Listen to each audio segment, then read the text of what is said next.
I totally agree with you, Prof. I think one of the key things that you just said is that the social interaction is depleting. Yeah. Because I actually, had a conversation with my family doctor. I called him, I like to probe a lot of things. So I asked him, hey, do you see more patients coming in with neck pain, a lot of neck pain? Yeah. He said, yeah, it has been increasing a lot. More people are coming with neck pain and eyesight problem, and they're all related to smartphones. So yeah, let's talk about smartphone usage and all that, because one of the things that is rampant now is basically that's a stress factor. What I feel from what I read and what I personally experience is also called social comparison. So what's happening is that, when the first time, I got into Facebook, I got very excited. I'm like, yeah, I'm in Facebook with like 2 friends maybe inside. And the next thing, there's a ding notification. I got excited. I went into the notification. I felt very excited reading what they're doing. And then slowly I went into slowly started traveling here and there. I don't know where I ended. I was looking at everybody. I was just becoming capable about everything. Yeah. And then when I came out of it, Prof, I felt really, really bad. I was not as happy as before. I didn't know at that time. Then, when I experienced this more and more, and then upon reading and understanding, psychologists call it a social comparison. And it's very, right? We're always comparing. So the last time it's difficult to compare. Basically, we only compare when we see them. Now we are seeing them virtually in the virtual world. Yeah. So it's happening faster. So the question is that I would like to know your perspective, the impact of mental health, and also how it is hampering people, is taking them away from socializing. So I want you to elaborate more on that, the impact, and also why is it keeping them away from socializing? Because we know socializing has a better score compared to just being in front of gadgets and all that stuff. Over to you, Prof. Thanks. Coming from points I highlighted earlier, that one of the contributor is changes in lifestyle. Yeah. And one of the changes in lifestyle is reliance on technology. Yeah. And now ownership of smartphones, it's increasing. People own smartphones, even secondary and primary level students actually. And a lot of research had been devoted to understand the impacts of this reliance on technology. Back then, the screening times, as the researcher call it, is actually watching TV. So a lot of time watching TV is associated with increase in sedentary activities, not doing anything, which is associated with decrease in physical activity. That's 10, 20 years of research. But as the technology changes, so screening time now include smartphones. And it's not limited to just, lack in or decrease in physical activity or increase in sedentary activities. Actually, it's associated with a lot of other things.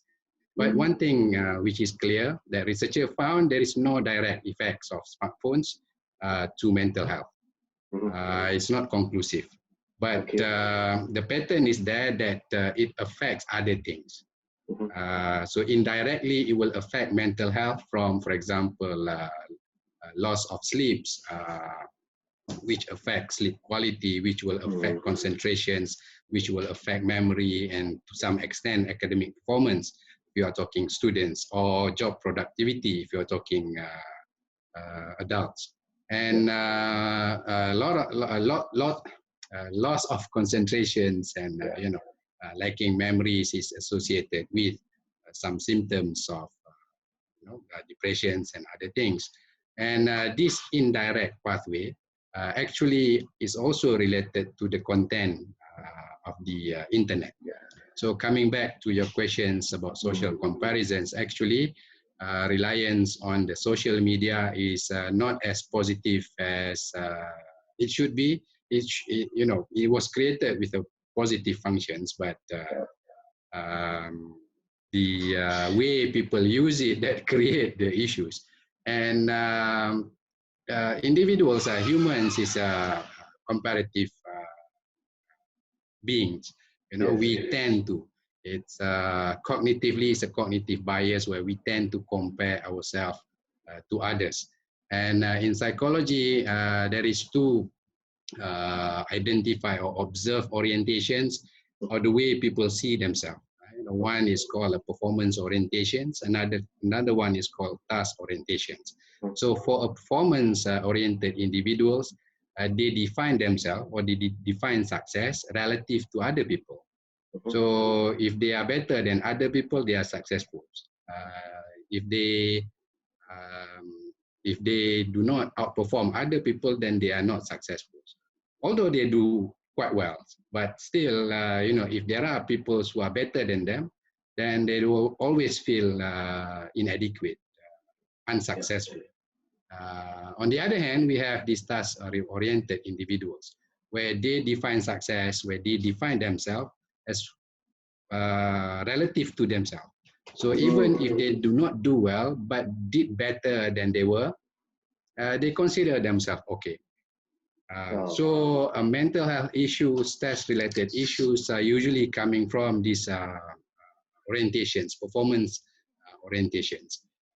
So when individuals with high performance-oriented nature, join social media and see what other people have, what they don't have, the comparison will actually affect, feeling inadequacy and feeling incomplete, feeling unsuccessful. Whereas for the task-oriented individuals, they will enjoy seeing other people's success, but do not relate themselves to that.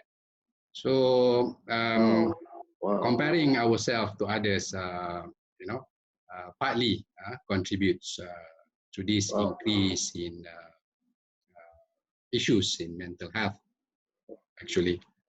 Wow, that's awesome. I'm excited about this task related and performance orientated, right? Yeah. What is this put under which category? Prof, what do you call these two categories? You were telling something just now. Performance oriented and task oriented. Task oriented. Performance So it's an orientation. orientations and task orientation. So it's a under, a big topic is achievement motivations. So from this line of research, researcher identify that some people, when they are motivated, they tend to rely on comparing themselves to others. And whereas in other groups, they tend to compare themselves to themselves. So in terms of mental health, those that tend to compare themselves to themselves tend to be positive as opposed to the performance orientation. But naturally, you cannot beat everybody. There will always be people who are better than you. And true. As hard as you can try, but there always people will be better than you. So you will not beat everybody. Yes. Whereas in the task orientations, for this group, they only have themselves to beat. Very true. So it's easier. It's about personal best. It's about personal best. Although it is not that best relative to others, but it's better than you have been. So, usually this, I think it's also reflecting in, when we are talking about the comparison, it's always start with how we perceive things, how we define ourselves. So as much as we can, actually, we should try to compare ourselves to ourselves, so that enjoying the success of others and appreciating the success of people in our surroundings. But when it comes to actually define our success, then the benchmark should be ourselves. Wow. I'm excited because of this. For me, I'm a performance coach. I do coaching with corporate clients and also people in sales and other areas. This one makes a lot of sense for me, Prof, because I realize task related is basically people who are chunking things down and working with that. So it's easy, it's them and that activity. Yeah. Performance is something that they're working towards in something that's going to happen in the future. So one is very present, another one is very much into the future.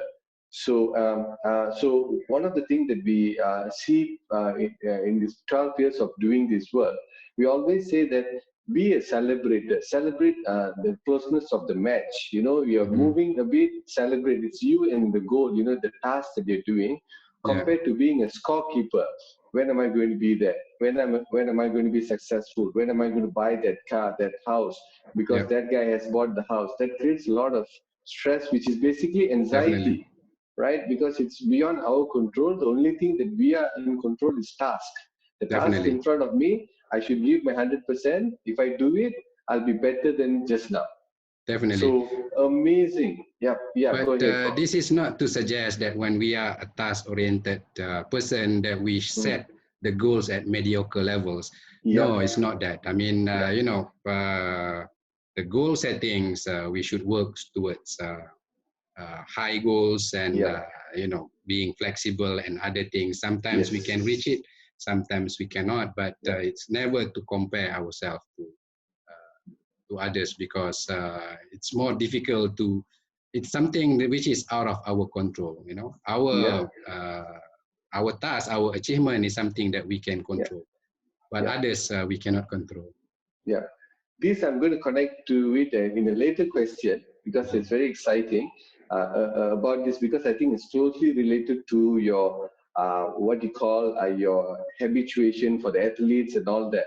Because that plays a key role. Rather than looking at another athlete how they're doing well, focus on what you're Yeah, supposed to do and work on it. Do your work. You will be better than yourself. Perhaps you'll be beating the other athlete, right? hmm So we'll talk.